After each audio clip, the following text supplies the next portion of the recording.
Hey guys, sorry for the whole technical difficulty. Just because one of us was having internet connection problems. So what we decided to do, just do a one-on-one Zoom call just to talk about those puppy topics that we were mentioning, and we're gonna post it on YouTube. And then later on, we'll have a follow-up. I might go down to see Carrie in October anyway, so we might just do it there together. So we'll do a follow-up questionnaire, Q&A after that. And if not, you can just message us both if you had a personal question about your puppy or something. So we're gonna take it back to the top. And again, this is my best friend Carrie Faber, and she and I studied at Bergen University of Canine Studies. We did the 1-year associate program for assistant dog education. Then we did 2 years bachelor program for sonology, and we've been through so much together. And she's my best friend, and she's really good at what she does. And yeah, Carrie, why don't you take it away and just go ahead. What's your business name, where you're at, and what you specialize in? Thank you. Well, like Kevin said, I'm Carrie, and after graduating, I moved to Newcastle, California, which is just outside of Sacramento, and our business is Gold Ridge Cognitive Canines, where we specialize actually a lot with puppy training. I didn't think that I would be so much of a puppy trainer, but we do puppy board and train programs. A lot of people that get puppies 8 weeks, 10 weeks old, they don't know how to potty train, crate train, all of the basics, and I help people set up the puppies for a really great start, and then in my location, and then I transfer them over to their home and help counsel people on setting up their puppy for success in their environment. And I also do service dog training. A lot of people interested in the puppy training program are also they've been interested in continuing with service dogs, so I help them with their public access training, task training, and all the way through graduation. For the most part, my clients have been autism service dog families, so the parents are usually the handlers, and the dogs really help the kids. And I find there's a lot of similarities actually with puppy training and raising young children, especially when they're about toddler age. So I find a lot of similarities there. And I've also been, in my business, we've been counseling on some dog nutrition too. So we're pretty big advocates on the best nutrition for the dogs to also feel their best so that they perform their best. That's awesome. Yeah, it's like yeah, a lot of people, especially this time when it's COVID-19, they're at home and they want to get a puppy or they want to adopt a puppy, they sort of forget how much responsibility a puppy really is. And my problem is like when I think a lot of people get like senior dogs or like older dogs, and then when their dogs passed away or when their older dog is just, they think they want another companion, they go and get a puppy, and then they go and I tell them, how much experience do you have with dogs? It's like, oh, I have 5 dogs before, but it's like, this puppy is so difficult. And I'm like, I'm like, let me ask you, did you want another kid? You're like, no. Then it's like, then you shouldn't have gotten a puppy, or the puppy's just as much responsibility as a kid. Yeah. Can be which can be ridiculous at times, just because everyone just wants a dog that just lays there, does nothing, or they just want an easy puppy that already comes with potty training and things like that, which is not realistic.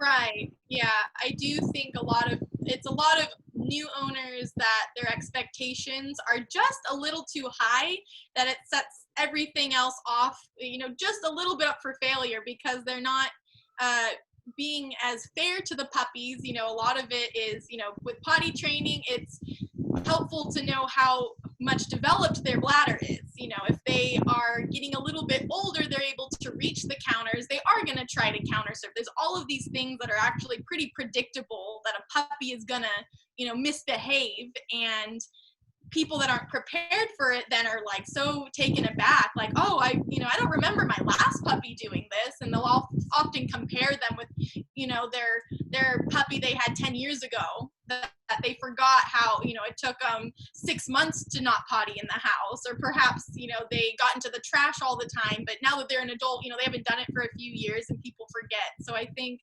you know, right off the bat, knowing what you're getting into, especially during COVID, when I think a lot of people were at home and they thought they had so much time to spend with the puppy at home, that when they see how much time it actually takes, even then they're like, oh, I have to come up with some kind of routine, some kind of schedule to really make it, you know, livable, because you do have to change your schedule a little bit when you get a puppy, but you are able to acclimate them to your schedule too. It's a little bit of a compromise that I think is important for owners to know, but it's hard for them to come up with that on their own. So often trainers will tell them how to get into a schedule so that it just feels a little more doable. It's hard when people are tired too. When you have trouble crate training, it's like, well, you had 2 days that you're sleep deprived.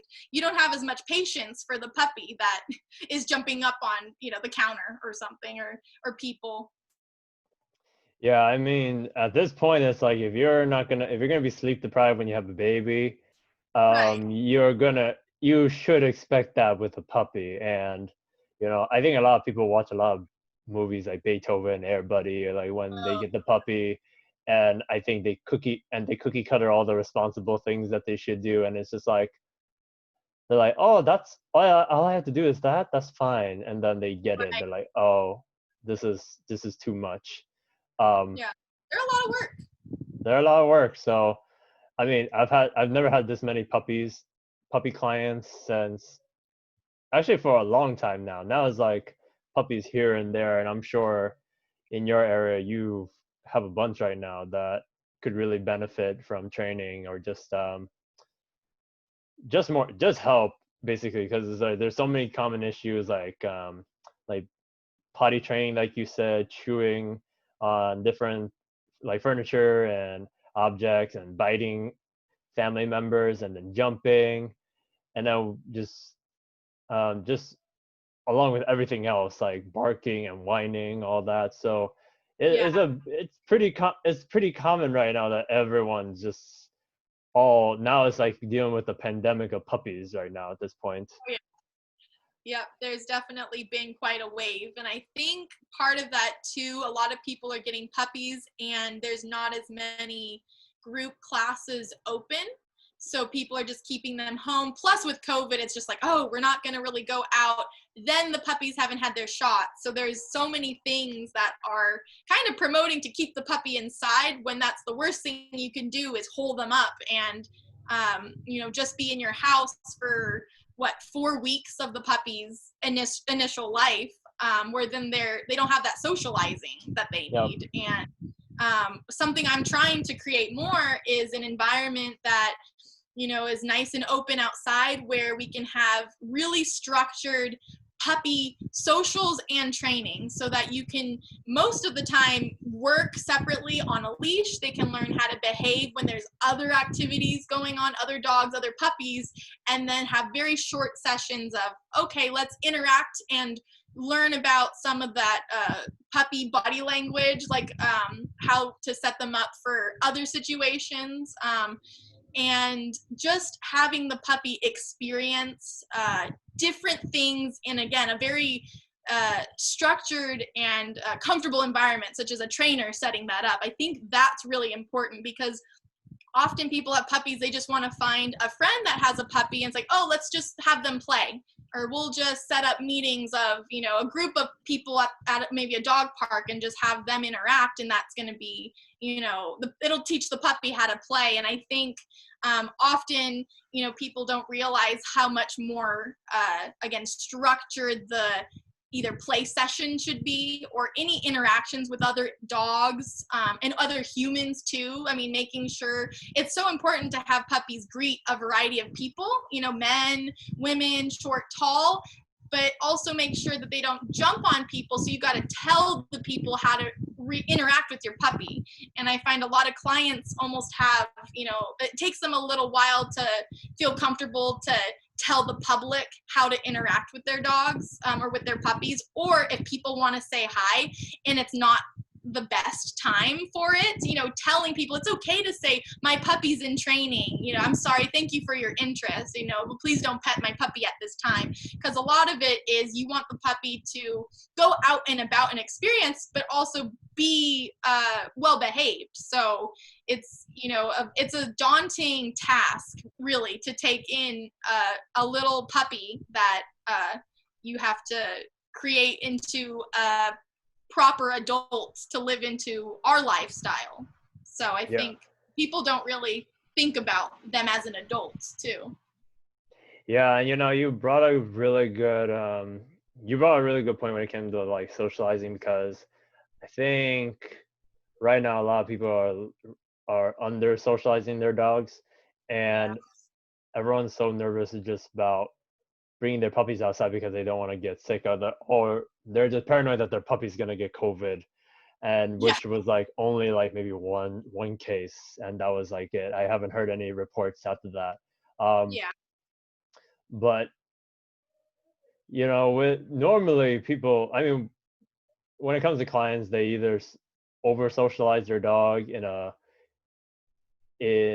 it usually just results in two ways. Either the dog is too excited and starts jumping on everyone they see, or they're over socialized, or the people are just like, wow, sorry for my English, that people overwhelm the dogs and they want nothing to do with people, which is still, which end up creates like that reactivity and that nervousness where dogs do begin to bite. Like not all, but I know some of them can lead to that if the owner doesn't know how to properly like advocate for the dog, or just say, hey, my puppy's in training, my puppy's nervous, can you let's do this a different time, let's not do this right now. And I would say just getting them used to different objects like vacuum cleaners, umbrellas, just all these different objects and different sights and smells. Like even if you went to like a hardware store and you pick the puppy up, or you put the puppy on the ground and it's like a short 10 to 15-minute field trip, I think that's honestly it, because you're not going to be shopping when you have this puppy. You should be just focusing on getting this dog out and just being around all these different sights, smells, objects, people. The other thing was, I say, yeah, just because the more you do now, and then once your puppy goes through that more awareness phase, like that fear period, they're more likely to better handle it versus a puppy that didn't get exposed to any of that and then hit a bigger fear period, and now the puppy is just like panicking for its life whenever it's gone outside.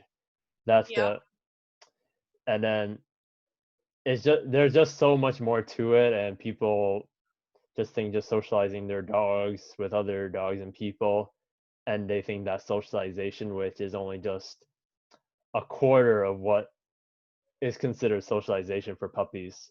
So like right now, it's like for people that are still home with their dogs, you know, start doing that like maybe once or twice a week, and go out a little bit longer as you make more progress. And because people could be doing so much more with their dogs, but I feel like they don't know what to do with them until they meet a trainer like you and me when they get to the house, or when they meet at a park or something. So and then they end up with all these issues with like the biting, chewing, and the having accidents in the house until the trainer arrives. So I think those are definitely some topics we'll cover throughout in this video, because I think those are the most common topics that me and Carrie were talking about, and we're planning on giving different solutions for each one. But Yeah, I would definitely say the socializing is a big part that not a lot of the puppy parents do. But I also think like they don't give their dogs enough downtime, which we kind of Yeah, discussed on the Facebook Live video, but it got technical difficulties yeah, we ruined can that. relate So for that. so yeah, why don't you talk about like that quiet time and why is it important? So I do find that creating a schedule, some kind of routine, some kind of schedule that you can create and fall into with your puppy will create the most success for both, the family, for the humans, and for the dogs. You want to have it as predictable as possible for the puppies. They will figure it out pretty quickly, especially if you're consistent and you do the same thing pretty much every day. You have to be very consistent. So this helps with creating downtime with your puppy so they figure out how to basically take naps, kind of like a baby, and when basically to potty train. So we're kind of hitting two things with having such a nice schedule. Basically, for an example, waking up in the morning, taking them out of the crate, they're going to have to go to the bathroom probably right away. And then you can have some play or training time, any kind of fun. You might be doing your morning routine, feed the puppy, feed yourself. You're probably going to have a time where then puppy's tired because they've had a whole morning, and that's the best time to create a downtime or a nap time situation. So often it's going to be probably in a crate for young puppies, but you can work it up to going to a place or like a bed and practice there. But it's going to be you'll be most successful if you tire them out before practicing these situations. And I think it really promotes a calm, it's sort of an emotionally conditioned response in a way. Like when we're in this time of the day, we're gonna lie down on this bed or this crate, maybe have like a chewy, often for young puppies. I'll give them something that they can pay attention to and gnaw on. And you can walk off a little bit, or if you're working from home, I think be on your computer and just have them be in a space kind of by you. But just, if they go off of it or if they complain or anything, like let's say in a crate, if they're kind of complaining, I just completely ignore. And it's really easy to give in to their complaining. It's easy to even look at them and make eye contact and give them that attention. But if you can ignore them and just be, again, as consistent as possible, it's just when it's downtime, there's no attention that goes to you until you're really nice and calm. And then I will take you out of that situation. It might even only be for 10 minutes. But that will then, for the next, let's say, week, you were so consistent that a week has gone by, the puppies will go, oh, it's, when my mom goes over to this bed, I'm just going to go and lie down, and I can expect to have, some good, calm relaxation practices, and then I know I'm going to play afterwards. I find that giving them a time to, again, anticipate some downtime, but then know when we're up, we're going to have a great play session, or we're going to have something that's really fulfilling. And having that back and forth throughout a day, you might have 2 or 3 downtimes and 3 to 4 actually play / train sessions in there. And you've got 2 feeding times in between, and you've got that overnight crate training, and you have a whole 24-hour schedule with your puppy that it's going to be a lot easier to go through your sort of life, especially like if you have children.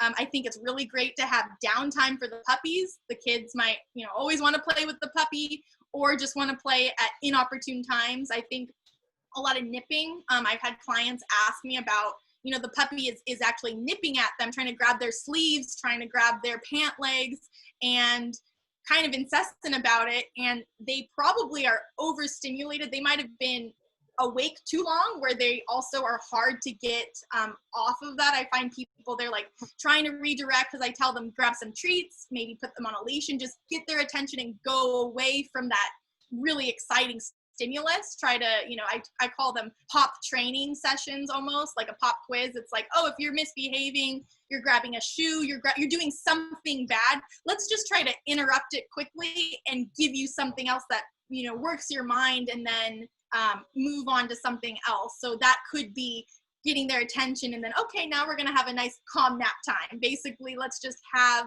I think, interrupting and giving them space to just sort of calm themselves down. Something that we learned in school was overnight learning, and I completely see it working with puppies. If you are scheduling a little training session in with a nap time in the middle, they most likely will perform even better after that nap time with the same training that you worked on. Let's say we're working on go to your place, and all we worked on was just go over to the bed and lie down. I'm going to give you some goodies and end on a really nice success, have them take a nap. The next time you work on it, they're probably going to offer it, maybe a full down and actually stay there for you to go back 2 steps or something. I find they offer more. They're a little bit happier when they aren't, puppies can also be a little sleep deprived. If they're up all day for maybe 5 hours, that's a long time. The puppy needs to sleep sometime in between there. So if you're having misbehaving issues, you can think about, well, how long have they been up for? Or do we need to drain their energy really quick and then have maybe like a calming nap time? But I think for really young, like 8-week-old puppies, right to home, start that schedule. I don't think there's any, I've had some clients mention like, oh, we didn't want them to feel unwelcomed, so we didn't start training until a week after. And it's like, well, you are probably going to have to undo a couple of behavioral issues because you already let them do what they wanted and they didn't know it wasn't acceptable. So you have to undo it. It's easier to tell them what to do than to tell them what not to do or to stop doing what they're doing. Yeah, and I have to say too, it's really important that these dogs get their downtime, just because it helps them just self-soothe, and the crate is such a nice tool to have when you have puppies, young dogs like that. And what a lot of people don't know is dogs in general need 13 to 15 hours a day of sleep, which is equivalent to the 7 hours that we need as humans. Yeah. It's just so important, because it's the same thing as toddlers or like human children. Like if we don't put them to bed like ourselves, or we don't schedule nap times, then we're gonna have a kid that's too stimulated and just really like all over the place and over the top. And it's just important, at the same time, it's like, I'm sure the owners right now have a couple of moms who are just trying to take care of their children. At the same time, they're trying to train the puppy, and they are just completely overwhelmed. So then it's just like, I just tell them, put the kids up for a nap time, or keep the kids busy while you put the puppy in the crate for naps, and it gives yourself like an hour or two break until the next time you have to work with the puppy. Because I think it should be like maybe 2 hours around the late mid-morning, and then another 2 hours in the afternoon, so you could get that at least the 4 to 5 hours of sleep in the day. Because I know most puppies sleep at a full 8 hours at night, so I know most people can't really devote the whole 15, but I tell them at least go for like 12 or 13 hours of sleep during the day. And for me, I've seen results. I've seen puppies calm down a lot faster when you incorporate those nap times. Do you see that with the dogs you work with too? Yeah, I do. And I think a part of it, you're acclimating them, but they also, I think anticipation, there's such a big part of something. If they can expect something to happen and it does happen, that's they win. Like that's what fulfills them. And it's so hard for, dogs or puppies when you're confusing by telling them they're wrong, and you can't tell them, what else to do or give them some other solution, but you're just like, no, stop. It's so much more frustrating for them, because they don't understand what you're trying to tell them. You're just like, stop chewing things. But if they have more of I think kind of that impulse control, or, you're just in control of almost every minute of their day, like, you'll be more successful if it's like, this is the time they're going to be sleeping, and then this is the time we can expect them to wake up. They have to go to the bathroom. Like, that could really tie in with help with potty training, I think, when usually it's people aren't paying attention. They're picking, the wrong times to offer the dog to go to the bathroom, or the space is way too large. They have full run of the house, and they really should be either in the crate, or I think X-Pens are wonderful, especially for young puppies that are able to just have, if you have a door that's like a back door, and you can X-Pen it around there. So if they go up to the door, that you can actually open it for them. I think that's really helpful too. You're limiting their space so that there's less for them to get into and less for them to go pee under or behind. Mm-hmm. Yeah. So, I mean, right now it's like, those are some really good points, especially when you have like, puppies you're trying to potty train. I think we'll talk about that, while we're on the topic here, just because, I've seen situations where there's going to be 5 family members down in the living room with the puppy, and then 6 people out in the living room, but then the puppy has an accident, and they're all just like, when did he do this? Like, I thought you were watching him. No, I thought you were. And then it just leads to this whole big fiasco who was watching the puppy at the time. Yep. And I do like X-Pens too, just because, you have other people have older dogs, or dogs that still haven't acclimated to the puppy, or cats. And like, it's just a bigger version of a crate that I like to call it the fun box, where you just put it out in the middle of the living room where everyone is, like, they're still socially participating, but they just learn to just relax, to just chew on whatever we leave them in there, whether it's like cardboard boxes, or just a bully stick, or just any sort of chew that we can provide, and let them have their crazies in there, and just teach them to be calm when indoors. When you're outside, go for it, go nuts. In that way. And right now it's like, as much as you want to just keep playing with the puppy, like, you can play, like, but don't just play all the time. Like, I think they need to practice more things that benefit them, aside from just mindless, like, let the dog pull me on the leash, or just constantly play, and then the puppy like gets so amped to play, and then he bites too hard, and now it's just like, that's just his routine now. Oh, we're gonna play, and then there's no restriction, there's no interruptions between the play, because so far people are the only things that he's interacting with, which people might not be able to communicate in a way that would tell the puppy they're done. Instead, the puppy just keep going and all of that, which we'll talk about that afterwards. But I know with potty training, I think that's like one of the toughest things for clients to work with. Whether it's like not supervising, not what, or just puppy comes in, no, puppy goes out to the backyard and then comes back in and pees, or just or it just feels like this dog is just pottying like 5 or 6 times, like every 10 minutes kind of thing. So for me, like, I know puppies have to go potty like after drinking water, eating, playing, waking up from a nap. So I just tell my clients, just pick the dog up and immediately take him outside.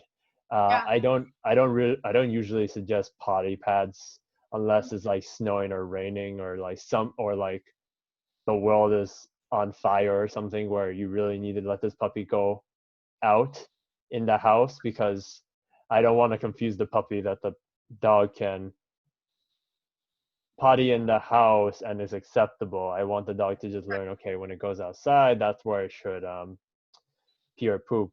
But and I would say for me, the way I tell my clients is like, if you have to be outside with the puppy in the backyard to watch them to Right. Yeah. make sure that they pee or poop.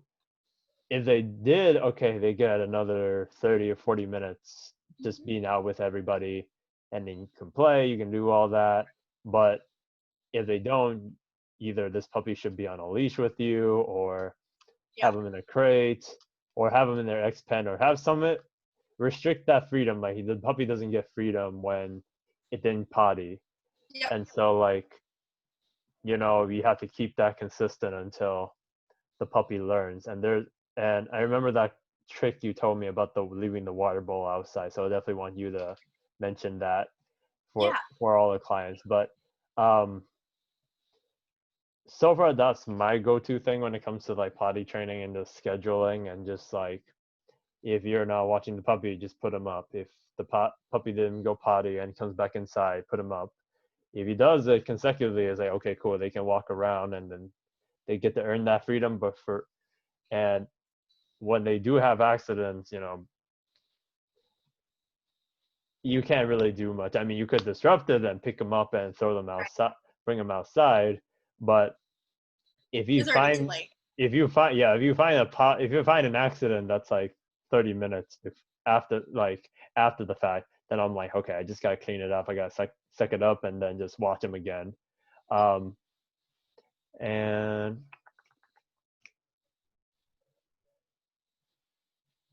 I think, yeah, just and then also like don't leave your food out. I think just no. Right. I hate free fed dogs. Because it just makes you makes you it makes predicting the schedule for potting so much harder. And Definitely. I mean, most puppies will just gorge themselves on the food, but like for those with the smaller dogs or the pickier dogs, I'm just like, no, don't leave your food out. Just makes your Right. potty training a lot more difficult. So Yep. um I think that's my two bit about it. What do you usually suggest with your clients with potty training? So you mentioned the water, which I'll talk about first. I found that at least with my situation in my house, I have the potty door is a sliding, one of those sliding screen doors. So often a lot of people do have those types of doors that is going to be there outside. So I think it's even better if it can be a slider with a window so they can look through. That is going to be the best, but it might not work if you have just a wooden door. But I keep the water bowl on the outside. I have a deck that I'm currently in, and the water makes such a big mess anyways inside because I have a lot of golden retriever puppies and they constantly dig in the water. It's just their fun thing. So it's always going to be outside because they can make the mess, and I don't really mind. But when they're thirsty and they want to go outside, they will stare at the door, kind of like they want to go outside to potty. And I'll also have potty bells hanging on the handle. So I get them, they're really cheap on Amazon, like $10.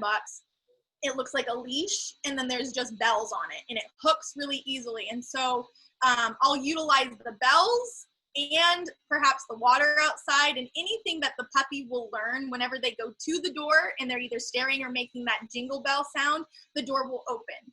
And really, it's just about, they're learning how to open the door themselves. Basically, it's notifying us. And so when they have to go to the bathroom, I'll also encourage them to sort of go to the door, maybe ring the bell. Nothing crazy, but I'll ring it myself if they're not as into it. But I don't want to take up too much time where they're going to have to go to the bathroom and we're just waiting. But if you can have anything that's maybe fun outside, it could even be a favorite toy. And maybe like they have flirt poles, or they have any kind of tug toy or a ball that's just so exciting, but it's just for outside. They might learn to, they can learn what outside means easier, I think. So like inside is really the home. It is, if you limit their space, their home will be smaller, so they won't want to potty in their home. And so as much of the outside you can make it where this is for play, this is for going potty, we're maybe drinking our water, and all of those instances that he might ask to go outside, and you're like, oh, I'm going to run over and open the door. They really understand that, and I think that helps. And catching when they have to go to the bathroom. So you mentioned every time after they drink some water, if that's inside, if they are waking up from a nap, if they had a nice little play session. Sometimes they'll play with like another dog or another puppy in the house, and as soon as they break off from playing and they walk over, it's like, oh, they might need to find a place to go to the bathroom, so I just kind of rush them outside. For the most part with puppies, I think 30 minutes, unless they're dead asleep, every 30 minutes is a good time to offer them to go to the bathroom if they're out and about playing. And then once they're sleeping, I mean, you most likely get a good 2, maybe 3 hours.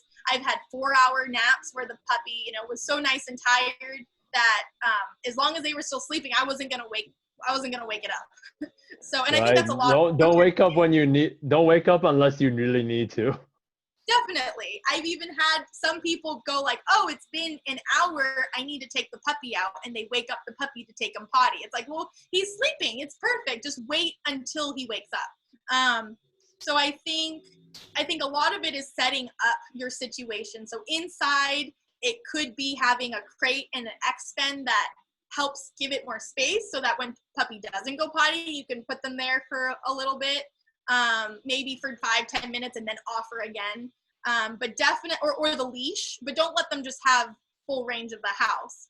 I think having them on leash is really good, even if you're basically taking them with you. You're walking to the kitchen, well, you're walking them with the leash. You can actually work on leash training. You could take a few minutes. They didn't potty outside, well, let's take 5 minutes of, you're going to walk with me and I'm just going to have you sit every time I stop. Like if I'm maybe putting up together some lunch and it doesn't take much out of me, I can still have the puppy, basically just umbilical cord on us. Or if there's a family member that could do the same thing. If you're busy, have somebody else, maybe they can watch the puppy. A lot of it too, like you mentioned, it's like, oh, I thought you were watching the puppy. Like you really need to communicate and know, oh, I'm not able to watch the puppy right now, and designate somebody or the location for the puppy to go to. Don't leave them outside. I have had some clients where then they'll just leave the puppy outside for a long time, even if it's like 15 minutes. But for the really young ones, often they always get into trouble. It's like they're going to eat something, they're going to find something you didn't think was there, and they make a big mess, or they could get a little bit scared. I mean, I think it's pretty important that you're going to have them throughout a couple of fear periods, up until they're year old. So kind of just gauging it. I don't like too much alone time where I'm not aware, like if they're not contained. I just think it's important to make sure that the puppy isn't also not having too much alone time or downtime, but a nice even schedule. And again, having a schedule, having something that you can then anticipate and go, oh, well, at least it's only we're just going to do some training for 15 minutes. And then you can have the rest of the time to do what you have to do. But even 2 15-minute sessions of something with the puppy, they're going to learn, and they're going to be better set up for the house and like potty training. If they don't have the opportunity, they won't. Yeah, I was going to say, it's we could do tie downs, we could do, and actually sort of just made me think of this actually, because if the dog is on the leash at home and then we're like trying to watch TV, or if we're trying to cook, I realized that eventually just teaches the dog to just be just calm or just relax on a leash while you guys not doing anything, which if you do now as a puppy, it's going to be a lot easier when you do this with an adult, and then you start doing this in like a public Starbucks, like outdoor seating, or waiting at the vet, or a parking lot, just getting the dog used to just doing absolutely nothing. It's just important to teach your dog to be absolutely bored, as well as just, it's so easy to get your dog hyped up and amped, but it's another thing teaching your dog to just be absolutely bored Content. and content, Right. and just not wanting to do stuff. I think that's a lot of people forget to do, is to just promote, like, okay, I need you to just relax. I need you to not do anything. You just have to learn to just be right here with me, just chill. Because a lot Yep. of people are just playing or throwing balls or walking or jogging, just getting the dog to do all these crazy things, jumping through hula hoops of fire Right. and all that. That's Just their interaction with humans, is the human is telling me to do something or not to do something. But yep, when do you just get to chill with with the human? yep, Usually it's harder for young puppies because the humans don't want to chill with the puppies. We want to, chill with the older dogs that are, they already know what to do. We just want to cuddle the puppies and then go, okay, great, that was fun, because we forget, how much is with them. yeah. And I think also too, it's when it comes to puppies, and I know it's a little off topic, but like I know with puppies, people want to just bring them around puppies all the time. My Mhm. issue with that's like they're gonna just associate every single dog is gonna want to play, play, Right. play, That's and dangerous. then they meet dogs that don't want to play, and then they get in trouble after that. So I really promote, if you have a neighbor with an older dog, if you have someone with an older dog, that you can just bring them around, because they're gonna grow up to be adult dogs anyway. So Right. it's good for them to be around good role models, and you know, Yeah. definitely definitely not dog parks unless you're smart like Carrie, unless you're smart like me that just watches the dogs in the dog park, and then you Right. go there short and sweet, and then you are out as fast as lightning, like soon as you see a red flag. Um, Right.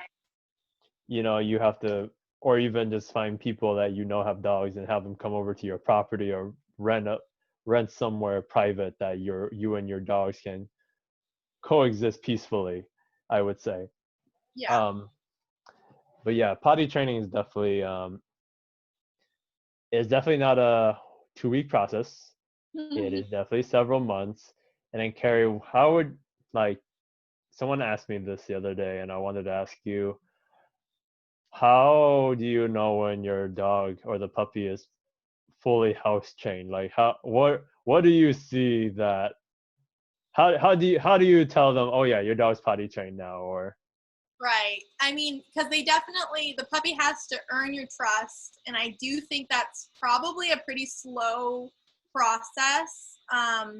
Probably slower for the average owner, depending on what your situation is. I think, like for my situation, I have a pretty small house. People that have larger houses just tend to have a harder, longer time for potty training, I just find, because when it's small, they just can't really go anywhere. If you can have baby gates anywhere that they're not allowed, perhaps like a hallway, or just keep your doors closed that they're not allowed to prevent so many other spaces. I think with all of that being, set up super well, and the puppy has the best schedule, that they can fall into, and you are being really consistent as an owner, if you have everything super set up, I think that they can earn, and let's just say you got the puppy at 8 weeks old. By 16 weeks old, I've had puppies where they are potty trained enough where they go to the door and will actually ask to go to the bathroom and maybe wait there for 10 seconds. And then if you miss it, they're probably going to go to the bathroom, right? But they're just asking to say, hey, I've got to go. That's a first step into, okay, you're taking control to go to the bathroom outside. And then once they're more consistent with that, and I think you just give them, maybe like you open one baby gate, or like you open one door, you do something to test them, because you so do you kind go of bit by bit. super bit by bit, and just increase a little bit, probably of space first, and spend time with them there, increase it before you do the whole testing by leaving and then watching like through the window. I mean, you can totally do that where you leave the puppy. And I like to always just see what's going on. If you have cameras, that's awesome that you can see cameras through your phone, or a window, or just something to see what are they going to naturally do. I find that 6 months old is usually, I feel like 6 months is pretty much on the later side of, you know, finishing the potty training. I think by 6 months they should be pretty good. I think again, as long as you've done everything right and you've bit by bit opened it up a little bit, by 6 months they should be able to at least be in the house, and then they'll offer to go to the bathroom, but you really have to pay attention. And then when they know that you will listen to their cues, they'll feel more comfortable or more confident in their choices of, let's go outside, I have to go to the bathroom, or little things. I think they need to show you enough that you go, oh, like, wow, I noticed that they are maturing. And then I think it's so bit by bit. It's literally every case is different, but you just, try to gauge them, or you try it out and then, oh, I'm going to leave for 15 minutes because there's something I have to do. Limit their space enough, but just leave them, in like the kitchen or something. And when you come back, see how they did. If they had a big poop right there on the side, obviously they weren't ready. Often people are surprised and go, wow, you did so good. What did they do? They just went to sleep because there was no stimulus. They had nothing else to do. And so often they just learn when there's nothing to do, you go to sleep. And so that will also help with some of that potty training because it prevents some of the wandering. I think sometimes if they just have too much to wander, then it really, you can undo it too. If you open all the baby gates and go, okay, you did great half of the house, you get full house. And then they might literally get a little bit lost or go, oh, I've never been in this office. And if you're not around, they might have an accident, and you have to sort of backtrack a little bit, just make it a little bit, smaller space, or just realize, oh, we're not ready yet. Let's give it another week or two. Yeah, I'm pretty sure. I think when it comes to honestly puppy training, I think we have to let them know, or let any puppy parent know, to expect accidents. Just because because you just got a puppy and you hire me right away does not mean you're gonna have an accident-free household. I think that's what a lot of people expect. So for those watching, you are gonna have accident with your puppy and you are gonna mess up. But like Carrie said, you want to just start just testing them and giving them a try in a small area, and then just slowly giving them that extra space in the house. Again, if you're starting to see your puppy starting to sniff or start pacing, or just they'll show you signs. Yeah, just predict just you reading your dog's signs. Don't try to walk them and talk them out there.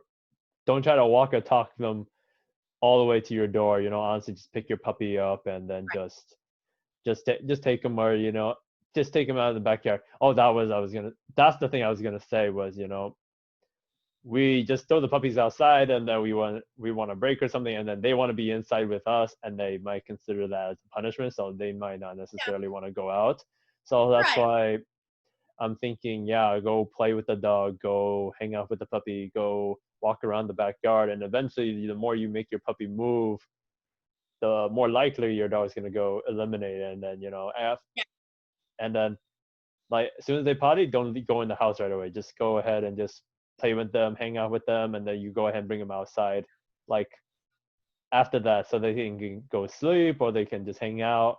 And then that you put another 30-minute timer or 40-minute timer until the next potty break. So I think that's a good way to keep them, keep owners on the schedule too, until it feels natural. But there's nothing wrong with putting a timer and being like, oh, we need to let the puppy, even just offer. They might not really have to go, but they're awake and you let them out and they went. And you're just like, perfect. Now we're good for, at least another 30 minutes.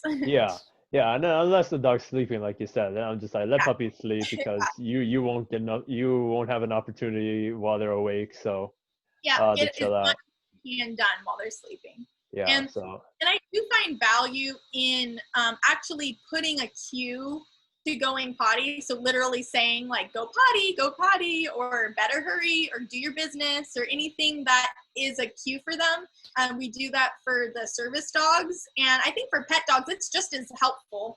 Maybe not as much as a little puppy, but when they're older and you're going someplace and you can actually tell your dog, hey, this is your opportunity to potty right here on the grass, or we're going to continue walking. I mean, I think that it does help dogs understand what it is you're asking for. If you're at a place and you're like, I just really need you to potty right now, Yeah. to getting them at a really early puppy age, they can learn that cue. But that would Yeah. just be as they're going, you give them a party and you're just like, oh, good, go potty, good job. And just every single time, ask them to go or take them to the same place in your yard every time too. If they have a favorite place to pee, if they're not going, just take them to that spot. That might help them to stimulate to go.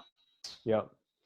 All right, cool. So I think, I think we still have to go talk about like biting, jumping, Yeah. and I think chewing, and then I think that'll be plenty of content for the viewers to watch this video and hopefully get their questions answered. Yeah. And but let's see, what do you want to talk about first? You want to do biting? Do you want jumping? Which is Let's go biting. okay? Let's do biting because I know that's a really big topic, and I guess so many people will say he just bites me out of nowhere. Or like I'll sit down and then the puppy will just come up and bite my leg or bite my hand, or like the puppies are relentless. So like right now it's like Carrie, what are your thoughts about biting, and what do you usually suggest for biting? Yeah, often I find for the most part the biting and the mouthiness comes from sort of two things. One is they just need to grab something. It's like for the really little puppies, you can think of their mouth as baby hands because when they're exploring, babies grab things and they squeeze and they grab and that's how they gather information of new things in the world. And so with puppies, they don't necessarily have hands; they have a mouth. And so they explore and test things out by biting and grabbing things.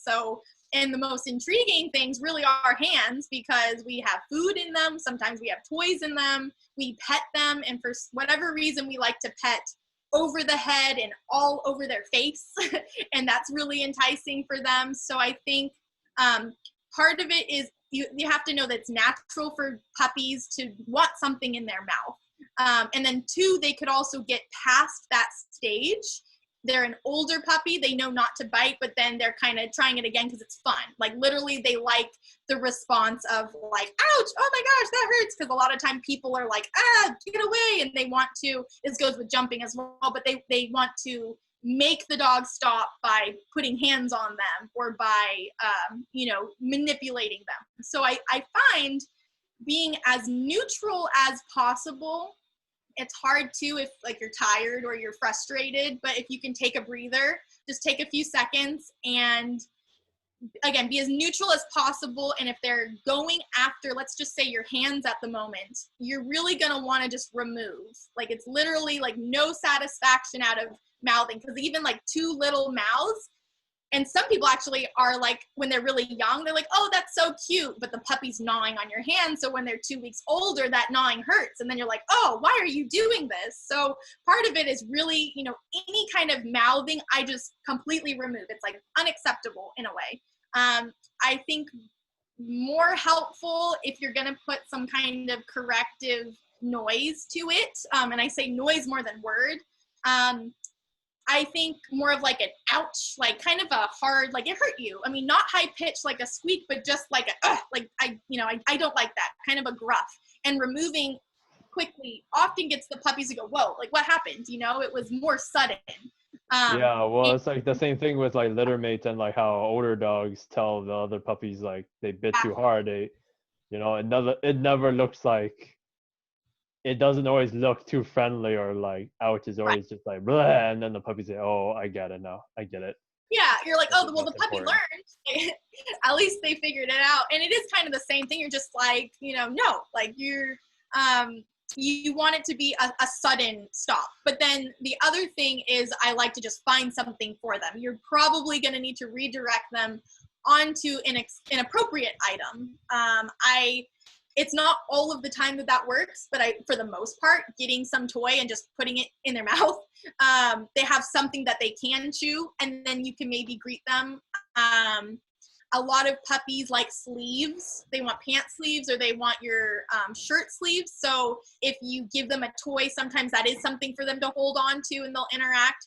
Or if you really need to and they're adamant about it, I'm totally fine with having a leash on them. They can even kind of drag the leash. And this does kind of tie into jumping, but like if you stepped onto the leash enough that you have your hands sort of by them, maybe they're in a sit position, but your hands, it's not really teasing, but you can just set it up where it's like, oh, I'm going to just practice putting my hands over you. If they try to go grab you, one, if they try to jump up, the leash will catch them and it is going to prevent them from getting to your hands. And then two, you can kind of make a big deal and go, you know, or you could say no. I'm really careful about saying the word no because people overuse it so often. I think having a harsher sound is better, but you could ultimately say like no in just something where it's like unacceptable. There's nothing, you know, no satisfaction will come from, you know, having that contact on me, but I'll find something for you. I do find some puppies will naturally then look for a toy. I have an autism service dog. He's paired with a 5-year-old, and the only way they're able to interact at the moment is the puppy literally learned to, I'm going to grab a toy and then I'm going to muzzle him, kind of muzzle punch him so that he can't bite at the kid, but they can kind of push each other. And it's just really, it's a fun game that they can play, but it prevents any mouthing at all because his mouth is busy. He's got a toy now. Another one, again, for the older puppies, if it's not really, if it's not working, to give them a toy or to remove yourself. If they're being, I don't know, just really, really incessant, you can, again, I have kind of two ones. You could put a leash on and I think grabbing some treats and literally going, nope, but we're going to train. Like, again, it's sort of a pop training session. It redirects them, but instead of here's a toy, let's chew and play, it's like, I want you to focus on me. So I have some treats. I'm going to whip it around your nose. So I've got your attention. And a lot of the times puppies will see the treat and they go, oh, I'm going to sit. I'm going to, what do you want me to do? Often they're looking for something to do. So then just tell them what to do. Give them a down, give them a stay. I mean, it's great to practice stay when they're in this crazy mode of I want to bite everything, because you're kind of putting them into a calm mode. It's not quite the nap time, but it's like, hey, we're going to have a really calm session.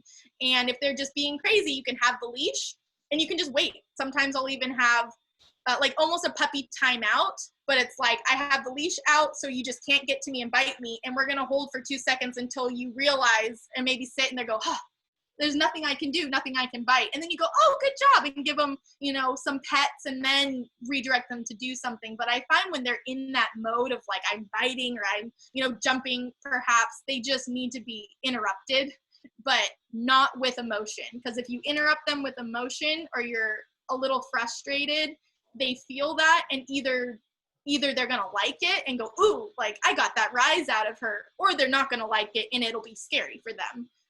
Nobody likes it when you go, like, shut up, and you grab the dog. Like, you don't want to startle them in that sense, but you also, you want to be, I guess, consistent with it and not go, oh, well, they kind of mouthed me, but it didn't hurt that time. Or some dads, I often find it's like the husband or the dad, it's like, oh, I don't mind if they're roughhousing and grabbing me or jumping on me. I like big bear hugs. Yep. And it's like, but not everybody likes that. We want to make sure that they interact with everybody the same way. So I think that's hard too. It's really being consistent is a tough one for people.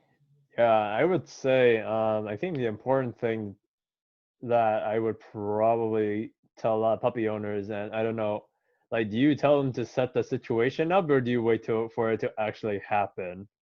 I'll do both. Definitely setting up the situation, especially for jumping, for mouthing too, but definitely jumping. It's like you have to have so many instances where they're experiencing it.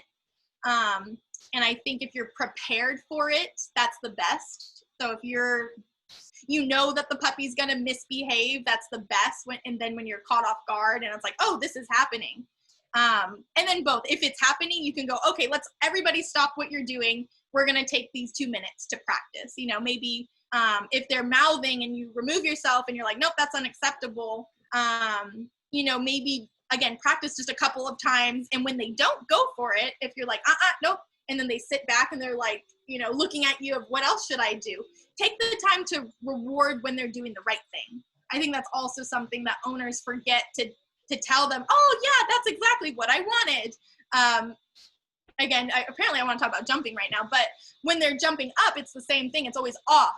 Like, what are you doing? Get down. But then what happens when they're actually off? Do you tell them that was a good job? Do you, Yep. how big of a reward, or how much of a big deal is it that they would want to do that again? As opposed to the jumping up, there was no satisfaction because it only lasted for a second, and, they were forced to be removed. So, it could be the same thing with mouthing, or I think biting inappropriate objects. If they're going for your shoe, they go, oh, here's a shoe, I'm going to carry it.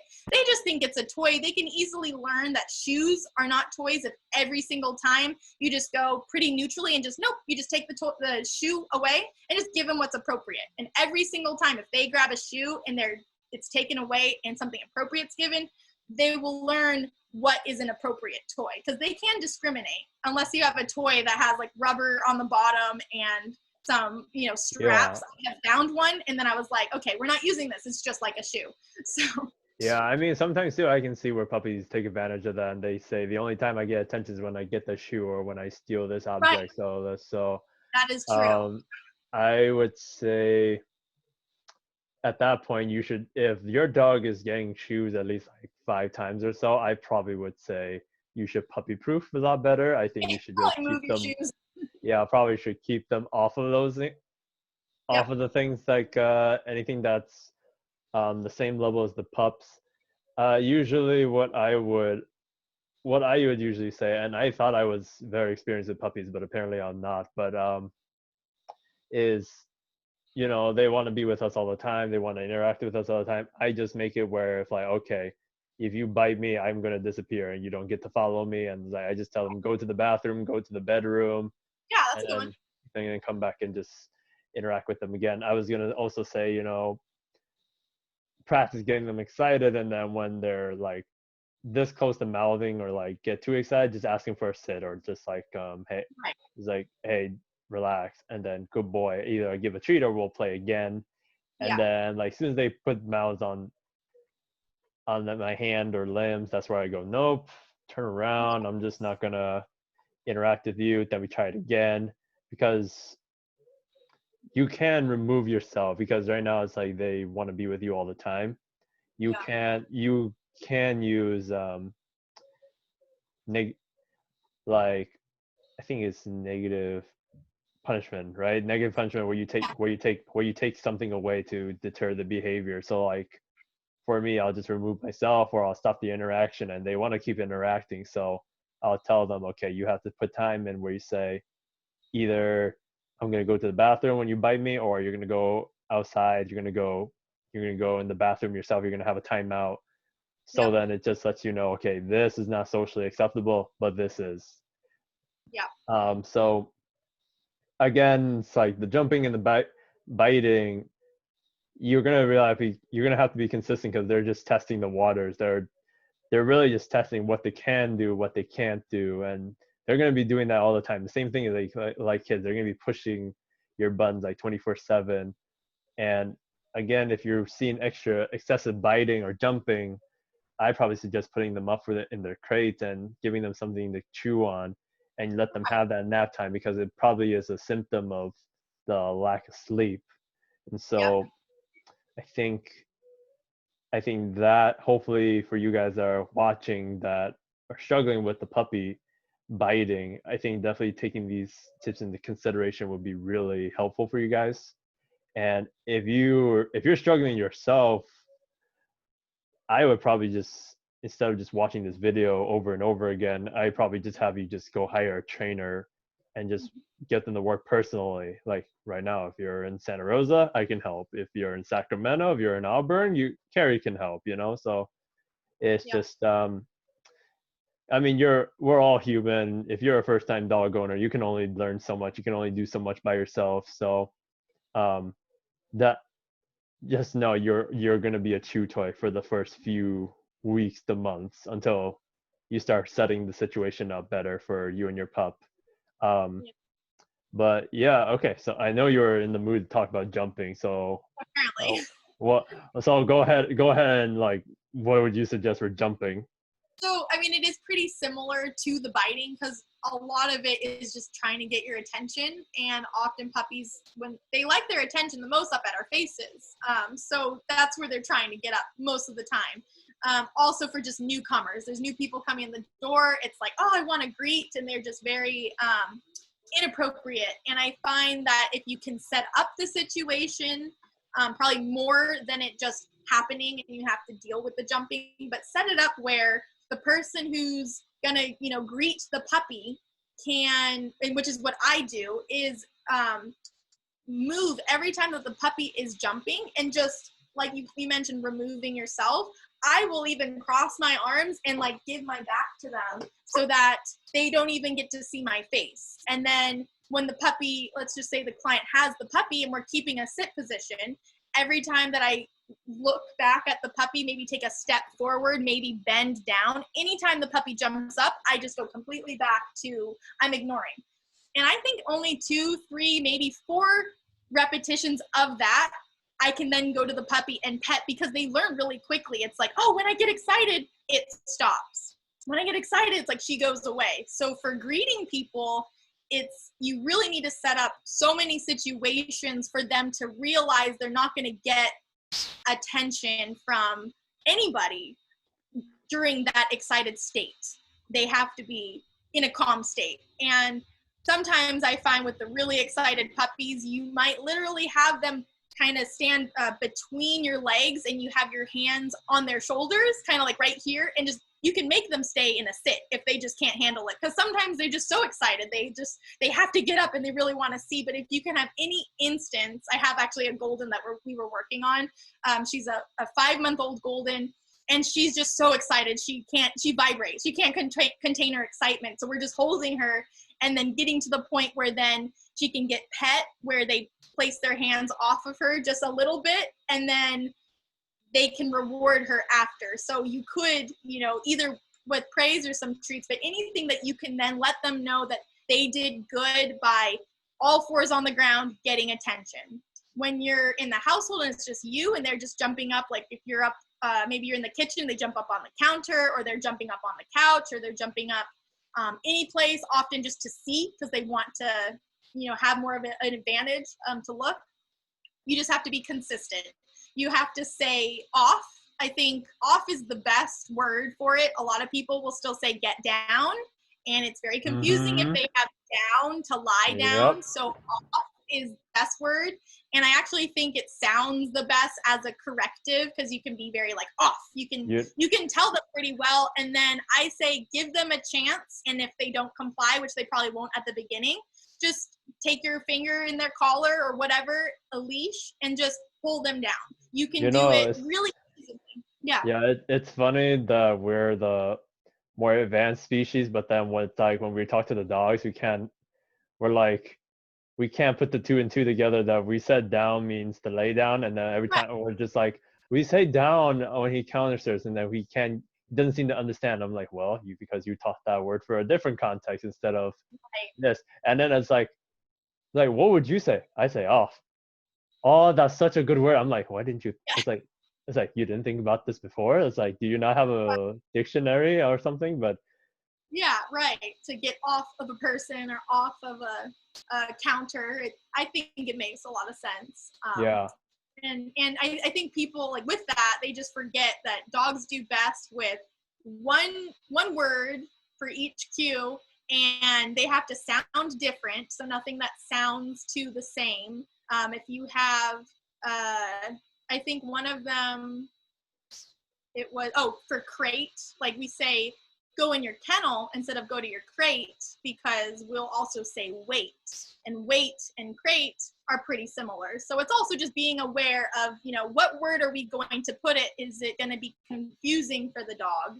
And then also back with the off, some people will repeat, off 5 times, like off, off, off, off.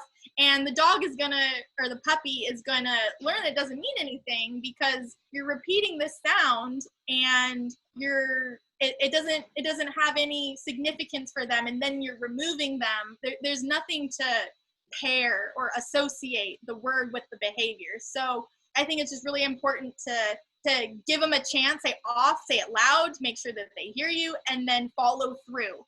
After a while, after a few repetitions, you won't have to pull them down anymore. Or, I mean, you could use your body to kind of bump them too. I've done that where, like, if I'm up at the sink and they jump up, I'll kind of push them over with my body. I tend to body bump. I tend to, just take the space back and just tell them, like, I teach them like send away. Yeah, definitely. You could do that. Just something of like, nope. Yeah.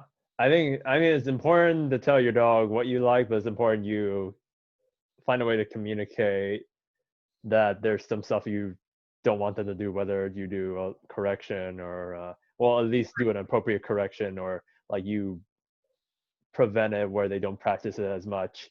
Because when it comes for me in the jumping, I just tell my clients that just like, don't walk away, don't turn your back. Just maybe what you can do is like, you walk into the puppy and then the dog, you keep your space, and the puppy has to learn, okay, like if I try to jump, she's gonna walk into me and I'm gonna fall. That gets bad association in that way, just to claim the space. But then also too, like, I just want to promote a lot of times where you only get rewarded with treats only if you sit. If two paws are on the or in the air, you don't get a treat. As soon as you sit, I'm going to give you a treat. Just really condition that, okay, this is the position I want you in, this is not the position, unless you add a word to it, like, I say uppies, I'm like, okay, uppies, and you can tell a hand signal, like 2 hands up like this, and then, okay, jump. But then, like, when I say off or like enough, then it's like, okay, you should stop. Definitely. I think it's just how you communicate, because it's like, I know some people want their dogs to jump, but I don't think they want them to jump all the time. Yeah, and you can learn, you can teach the dogs to know when you ask and not, but you really do have to be consistent of, this is when I'm asking, this is, all other times it's unacceptable. Kind of like when people want their dogs to be on the couch or on the bed with them. I will often say, if that's really what you want, potentially it's helpful to have a blanket or something that does give them that cue of like, you're only allowed on the couch when I invite you, and you have this, something that makes it clearer for the dog, instead of just only when I ask you to come up on the couch. They might then go, well, now can you ask me? Like, they might try to be more, get it out of you. But if you have more of a, like a blanket is a cue of, you go and you lie down on this, so you can find ways. Yeah, do you get a lot of people that don't let the dogs on the couches or furniture? I have a mix, to be honest. It's pretty half and half. It's either no dogs ever allowed on the couch ever, or they're like, oh yeah, we don't care, we want them on the couch, and it's great. So how are you preventing puppies from going on the couch? Is it just a lot of just training them or leashing them, or is it just like you are trying to test them and see if they don't jump on the couch? Right. As long as you're able to watch them and you're around, right? You don't want to not be around and test them, because they'll probably go up on the couch. However, I think just being with them and just literally correcting every time they do it. So if I bring a puppy for the first time in my place, I just know they're going to jump, or I expect it. If they don't, they're an amazing puppy, but I expect they're going to be jumping up. So what I'll do is well, 2 things. I'll prevent them from going onto the couch. I do have baby gates. So when I'm not around, they can't even go to the couch. But then when I'm ready to set it up, I can open up the gate and I can sit down. And what I do is, if they go to jump, I'll use my body to block. So I will kind of jump up, or kind of use my legs to prevent them from jumping upwards. And they might actually get up, and you might not be able to bump them as much to get off, so you can then grab their collar and kind of force them off. But I think just being consistent on like, nope, that's unacceptable, and then when they comply, oh, that's so good, sit down, and then go maybe somewhat entice them if they're not jumping, and then once they do it again, it's like, nope, you can't do that. And just having enough repetition where literally to them it's like, I've never been allowed on the couch before, so it shouldn't even be a question. But you need to just have moments of constantly telling them not to, because that's how they learn best, is just, it either works or it doesn't work. Yeah. Yeah. So right now, guys, if there's one thing there's one thing I want you guys to pick up from this video is please be consistent and be repetitive with your training, because you could be watching this video over and over again, but if you are not being consistent um, and just following through with everything that we did, then you might as well have not watched this video at this point, right? So Right. And everybody's house, situation is different. yeah, Their environment, just, there's a lot of validity in a trainer being able to just see your setup and go, yep, that's a great idea. Nope, you might want to change that, or, change this where the crate location is, or anything where you go, oh, that's all it took to be more successful. And it's like, there's things you don't see as a owner that I think, trainers can easily yep. help you fix those problems.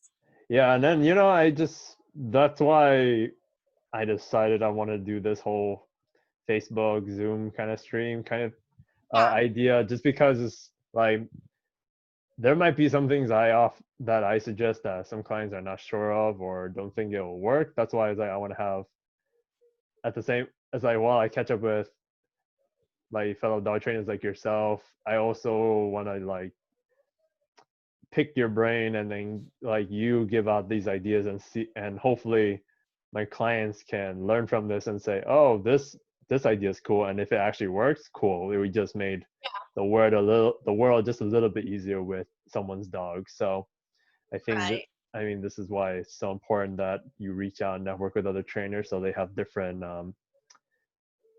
methodologies and different ideas how to deal with certain things, just so you have a bigger toolbox and Right. the owners have more options to deal with the case and they feel like they're in control versus out of control. So Yeah. okay, let me see. um I think we can talk about chewing. I think we can wrap up because I think chewing is just another thing that a lot of clients deal with. So Right. because I know chewing, a lot of dogs are going to chew at the furniture, they're going to chew the carpet, they're going to chew just about anything that's left out there with them. So Yep. um, usually for me, I try to teach it leave it, but at the same time, I try to give a bad association to either like a bitter apple spray Mhm. or apple cider vinegar, something really strong. Yep. Sometimes what I'll do is I'll soak the bitter apple in like a little towel cloth or something like that. I'm gonna let the puppy smell it and quickly just put it on, let it touch their tongue and like let them like let them have it, and they're just like oh bleh, and then spit it out. And then eventually it's like I'm gonna spray it at like the certain areas, and most of the time puppies are just like gonna smell the bitter apple, get that bad association, just walk away from it, Mhm. or something really strong smelling, where it's the vinegar or like also people please do not use hot sauce to Right. cover your furniture or like touch all your stuff. It doesn't work. A lot of dogs like that spicy hot sauce, and more likely it's gonna backfire on you, and your puppy's gonna have diarrhea or something Oh like yeah. that. They So have spicy poops. yeah. So of course, just giving them different chews, appropriate chews, Yeah. especially puppies that I know their adult teeth are going to be pushing in until 5 to 6 months. So during that time, you're going to get a lot of teeth, and you're going to get a lot of things where your puppy is really going to Right. chew to help themselves be more comfortable. But Carrie, what do you usually suggest for that? Yeah. I mean, a lot of it is having plenty to chew and preventing them from going anywhere that they can chew bad things. So, I mean, I think with furniture, it's is as much as you can just keep them away from any of the table legs or seat legs or the couch or anything. If you can prevent them from even going to it, that's the best. Otherwise, it's going to be a lot of interrupting and redirecting with those appropriate chews. But having plenty of chews often helps them pick the right items. So I think antlers are my favorite currently. I really enjoy deer antlers, or here I happen to have my elk antler here. I had client here this morning, a Beauceron puppy, and she absolutely loved this one, but I gave her the deer antler because it was smaller because I wanted to keep this one. But Yeah, no, antlers do not come in cheap, so it's like they're not cheap. And I think, this I found a guy on Facebook Marketplace, and he actually finds antlers in the woods and he just sells them. So I really recommend maybe looking into, alternative, cheaper versions or options of getting some antlers, or I do like the Himalayan chews. Those are like the yak chews. They're hard cheese, or the normal like Nyla bones. I actually still like those. They have dinosaur shapes that are my favorite for teething puppies. They have little spikes on them. I think those are probably one of the more fun for the puppies to kind of chew on, but having something that they can just gnaw on is really, I think, important. Marrow bones are good too. You can get frozen ones. I think hard chews, like, they're going to be your friend. Sometimes puppies aren't as into it. I've seen like either the puppy's really into gnawing on the hard stuff, or there's puppies that are more sensitive and maybe they like the softer items, even if they destroy them. So sometimes I'll even just take a washcloth and kind of like a human baby. I mean, I'll soak it in water and I'll freeze it, and then it'll be just a really hard, squishy kind of cold chew for them, and it calms. I think it kind of mellows out their that's what I was gonna say. I think it like numbs. I think it numbs the gums, numb the Yeah. gums, and then like usually I get like marrow bones or just like Kongs, stuffed Kongs, or stuffed Kongs are great. I don't put much like I don't really do much peanut butter. I don't really do the cans that they have the filler. I definitely like to do either like some of their food soaked in water, or chicken broth, or you can do yogurt, or you can do. I was gonna say you can do chicken rice, you can do cottage cheese, you can do whatever your dog likes, honestly. Like even the wet food. That'll be really good.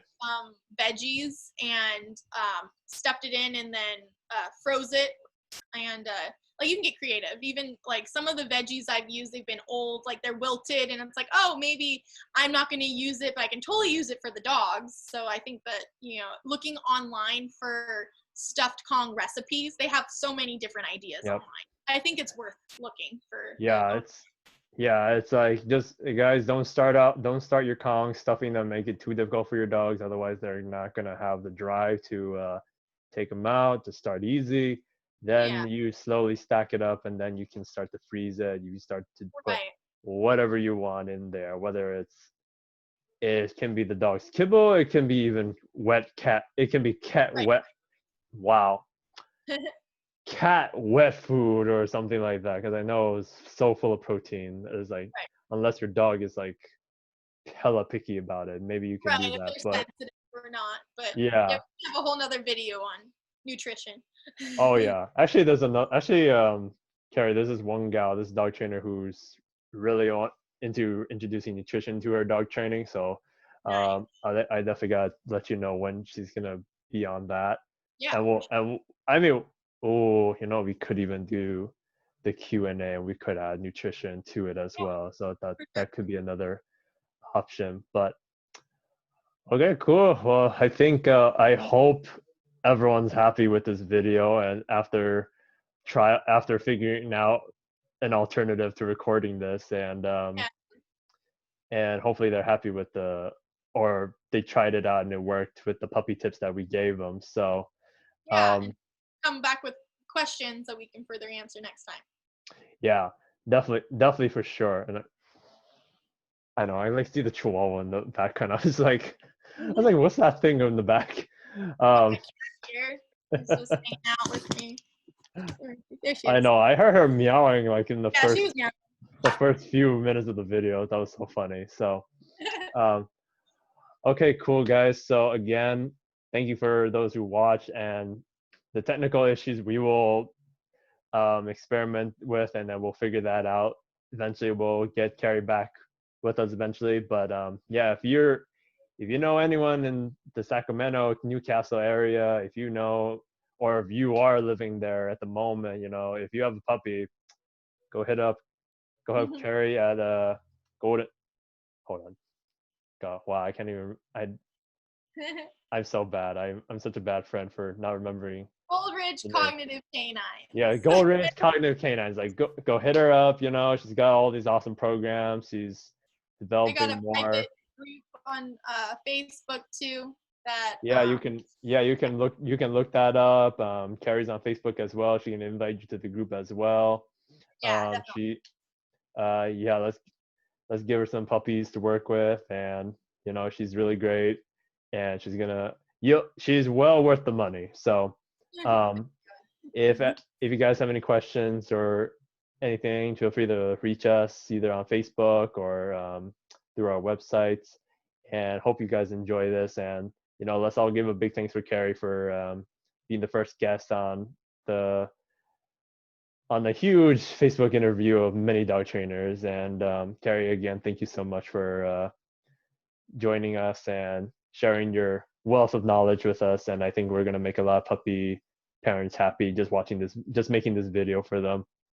Oh, definitely. Yeah. Thank you, Kevin. This is great. I look forward to all the other ones as well, with all the future other dog trainers. Yeah, yeah, I am so excited for it. It's crazy how many dog trainers did sign up for it. So Yeah, I that's still awesome. have like three or four more to schedule after that. So I have to add those Yeah, to the list. So all awesome. right, all right, guys. Hope everyone has a good day. Hope everyone loves this video, and we'll we'll get back in touch with Carrie again to do a Q&A possibly and talk a little bit about more nutrition with dogs because I think that's important for dogs as well. So, all right, Carrie, thanks so much for joining us, and hope you have an awesome day. Yeah, And you we'll get back together again. perfect. Sounds great. All right, bye.